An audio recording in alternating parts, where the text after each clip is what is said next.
kronologis penangkapan, awalnya tim res narkoba itu memperoleh informasi dari masyarakat bahwa akan ada transaksi narkotika.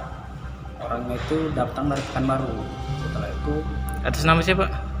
awalnya kan belum tahu namanya kan. Nah, itu terdakwanya atas nama Zamzi. Dia orang Pekanbaru asli, baru keluar dari penjara. Terus dia ngantarkan sabu ke res narkoba sini, tahu lakukanlah operasi pertama pengintaian selama kurang lebih 2 hari.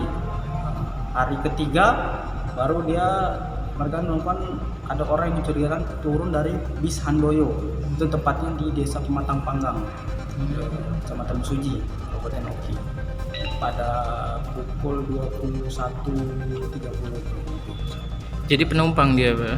Dia menumpangi bus di Sandoyo. Setelah dia turun dari bis itu, dia langsung pergi ke kandang ayam.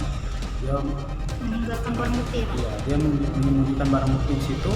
Tapi berkat informasi dan hasil penyelidikan dari aparat kepolisian dan Sat Narkoba Polres Oki, mereka langsung berhasil menangkap terdakwa, dan pada saat itu terdakwa diminta untuk menunjukkan barang bukti.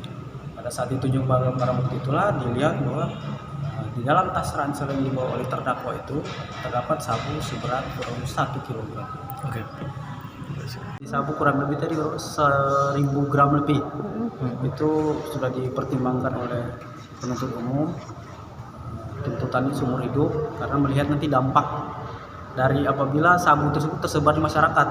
Berapa banyak ya korban jiwa yang mungkin berjatuhan akibat sabu tersebut.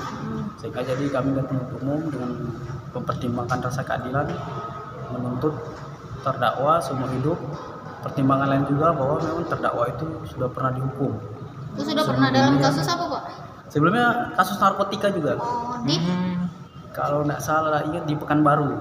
Dia baru selesai keluar dari Pekanbaru. Setelah itu dia tidak ada pekerjaan kan.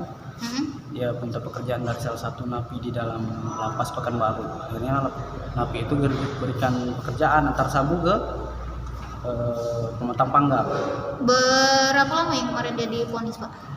Kasusnya lama? Kalau nggak salah 4 tahun.